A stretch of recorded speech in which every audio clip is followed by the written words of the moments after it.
اور جب ہم حق پر ہیں تو اس سے کوئی فرق نہیں پڑتا کہ ہم موت کے اوپر جا کر گر جائیں یا موت آ کر ہمارے اوپر گر جائے، اس سے کوئی فرق نہیں پڑتا۔ یہ ہے کربلا کی تہذیب کہ مقصد اولا ہے، اپنی زندگیاں ثانوی ہیں۔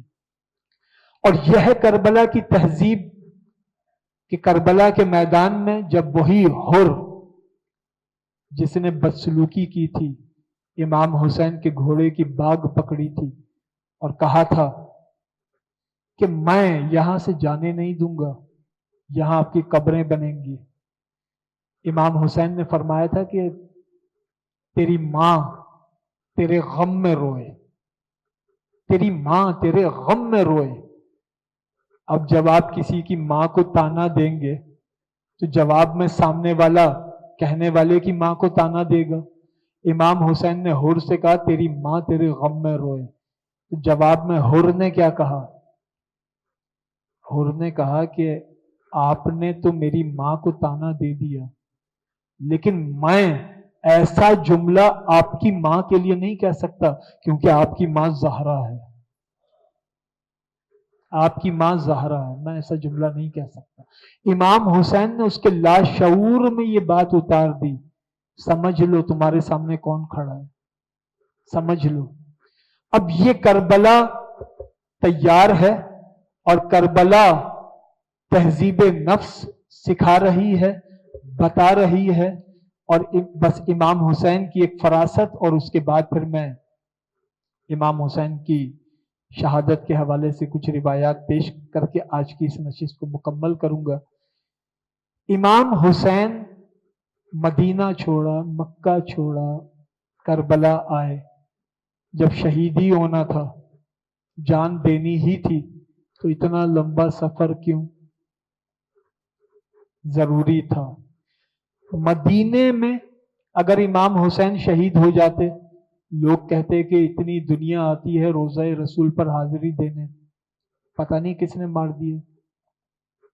مکے میں شہید ہو جاتے، لوگ کہتے کہ مکے میں تو ایک دنیا آتی ہے حج کے موقع پر، پتہ نہیں کس نے قتل کر دیا۔ امام حسین نے اپنی فراست سے اپنے قاتلوں کو مدینے سے نکالا، اپنے قاتلوں کو مکے سے نکالا اور کربلا میں جمع کیا۔ اب کوئی یہ نہ کہے کہ یزیدیوں نے دھوکے سے امام حسین کو گھیرا، یزیدیوں کی کیا مجال کہ وہ امام حسین کو دھوکہ دے سکیں؟ دھوکہ اس کو دیا جاتا ہے جس پر سب کچھ آشکار نہ ہو۔ یزیدیوں نے دھوکے سے امام حسین کو نہیں گھیرا، یہ امام حسین کی فراست ہے، اپنے قاتلوں کو مدینے سے نکالا، مکے سے نکالا اور کربلا میں اپنے قاتلوں کو جمع کر دیا۔ اب کوئی یہ نہیں کہہ سکتا زمزم پینے آیا تھا، اب کوئی یہ نہیں کہہ سکتا طواف کعبہ کرنے آیا تھا، روضہ رسول پر حاضری دینے آیا تھا۔ اب تو بس ایک صورت ہے، یا تم غلام حسین ہو یا دشمن حسین، کوئی تیسرا راستہ نہیں۔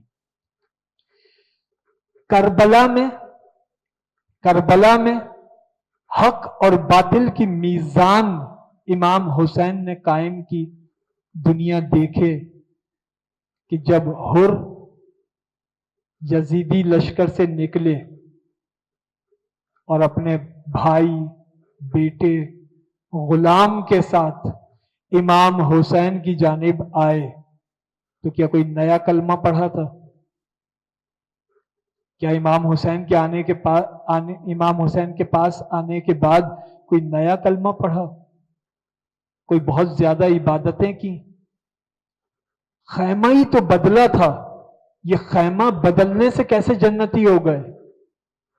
جب تک حر خیمہ یزیدی میں تھا جہنمی، امام حسین کی جانب آئے جنتی۔ اب یہاں سے ایک میزان قائم ہو گئی کہ دونوں طرف نمازیں ہیں، دونوں طرف سجدے ہیں، دونوں طرف آذانیں ہیں، دونوں طرف چہروں پر داڑیاں ہیں، دونوں طرف امامے ہیں، لیکن ایک ہی وقت میں دو اسلام موجود ہیں۔ ایک اسلام ہے یزیدیت کا، پوری داڑھی امامے اور نمازوں اور اذانوں کے ساتھ۔ دوسری طرف اسلام ہے حسین ابن علی کا، دونوں کہہ رہے ہیں کہ ہمارا اسلام حق ہے۔ حسین ابن علی نے کربلا کے مقتل کو مکتب بنا کر بتایا کہ اب سمجھو اصل اسلام کون سا ہے، اصل دین کون سا ہے۔ کربلا مقتل ہی نہیں، مکتب بھی ہے، کربلا تجربہ گاہ بھی ہے، کربلا ایک لیبورٹری ہے جہاں دونوں اسلام رکھ کر اس کو ایگزامن کر کے نتیجہ دے دیا جاتا ہے کہ دین است حسین۔ حر نے خیمہ بدلا، نماز، زکوٰۃ، اذانیں، عبادت، تلاوت، کلمہ دونوں طرف تھا، لیکن ایک سمت جہنمی تھی، ایک سمت جنتی تھی۔ ایک سمت جہنمی ہے، ایک سمت جنتی ہے۔ یہ فرق کیسے قائم ہوا؟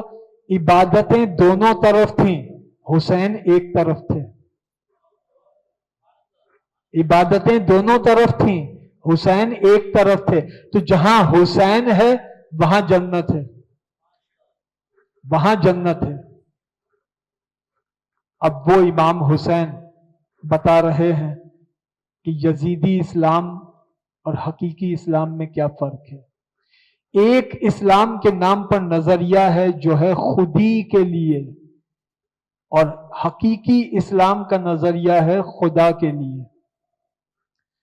خدا کے لیے۔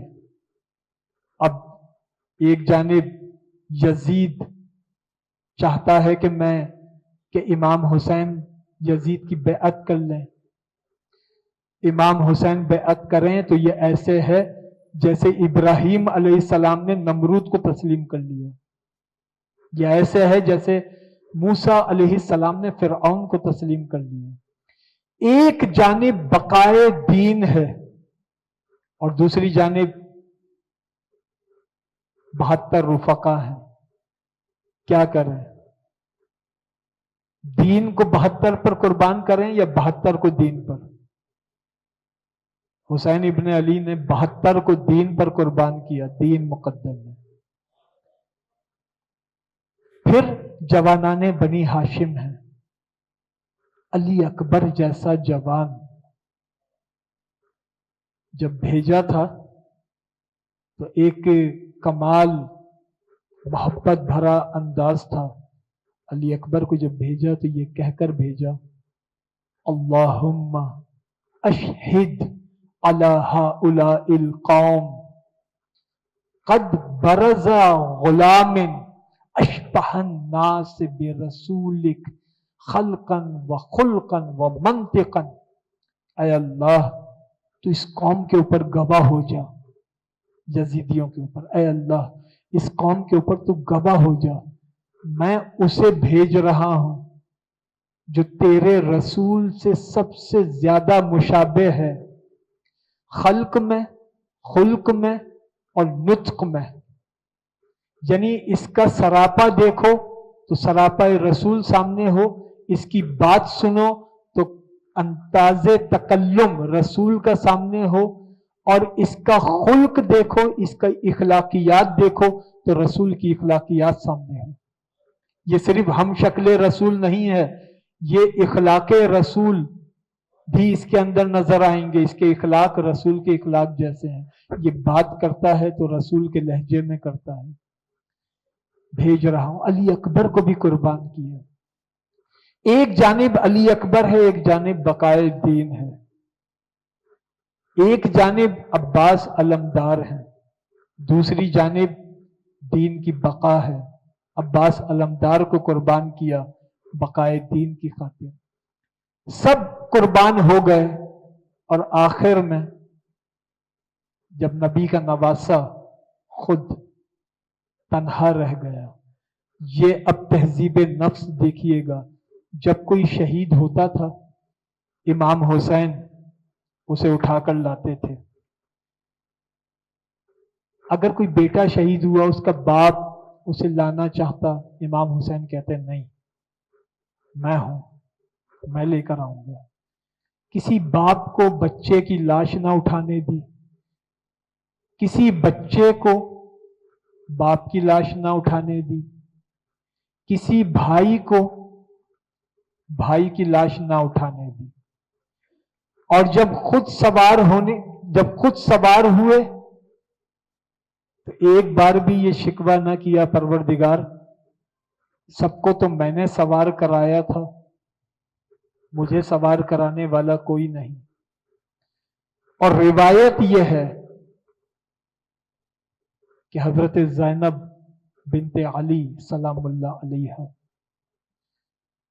آپ نے اس کرب کو محسوس کیا، کہا کہ اے میرے بھائی، ہر ایک کو تم نے سوار کرایا ہے، کوئی ایسا نہیں جو تم کو سوار کرا دیتا، سب کو تم نے سوار کرایا ہے، تمہیں میں سوار کراؤں۔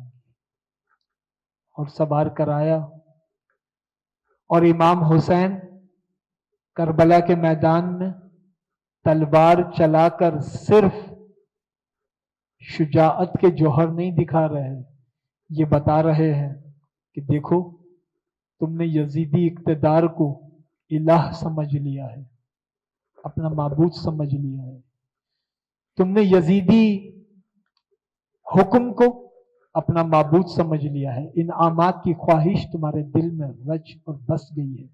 تلوار چلا کر بتایا لا الہ، لا الہ، دنیا کی زندگی معبود نہیں ہے، دولت معبود نہیں ہے، اقتدار اور اختیار معبود نہیں ہے۔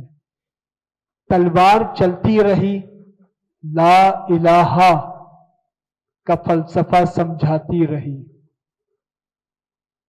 علی کے بیٹے سے کون لڑ سکتا تھا؟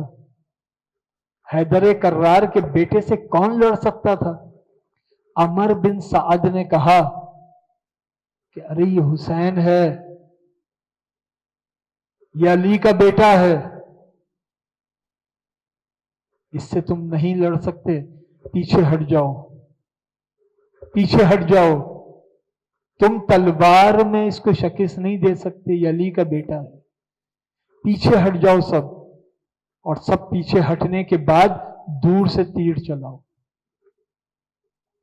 کسی نے تیر چلایا، کسی نے نیزہ پھینکا۔ وہ حسین جس کے لیے اللہ کے رسول کہتے ہوں کہ میں نے سجدے سے سر اٹھانا پسند نہیں کیا کہ حسین گر نہ جائے، اتنی تکلیف حسین کو ہو کہ میں سجدے سے سر اٹھاؤں حسین گر جائے، مجھے یہ تکلیف برداشت نہیں۔ اور 61 ہجری میں کیا ہو رہا ہے؟ کوئی تیر چلا رہا ہے، کوئی تلوار پھینک رہا ہے، کوئی نیزہ پھینک رہا ہے۔ تلوار چلا کر لا الہ تو سمجھا چکے تھے، اب الا اللہ سمجھانے کا وقت تھا۔ سجدے سے نیچے تشریف لائے، سجدے میں تشریف لائے، گھوڑے سے نیچے تشریف لائے اور سجدہ کیا، سجدے میں سر رکھ کر بتایا کہ چلتی ہوئی تلوار لا الہ کا فلسفہ سمجھاتی ہے، اور سجدے میں سر رکھ کر بتایا الا اللہ، معبود بس اللہ ہے، بس اللہ ہے۔ سجدے میں سر رکھ کر یزید کی شکست کا اعلان کر دیا کہ یزید جس سر کو اپنے آگے جھکانا چاہتا تھا وہ سر وقت آخر بھی اللہ کے آگے جھکا تھا۔ سجدہ کر کے یزید کی شکست کا اعلان کر دیا، اور تکمیل کلام اس پر کہ کربلا منفرد مارکہ ہے، کربلا منفرد مارکہ ہے، جنگوں میں تلواریں گلے کاٹتی ہیں، کربلا بتاتی ہے کہ یہاں تلواریں گلے نہیں کاٹتی، سوکھے گلے ظلم کی تلواروں کو کاٹتے ہیں۔ تلواریں فنا ہو گئیں،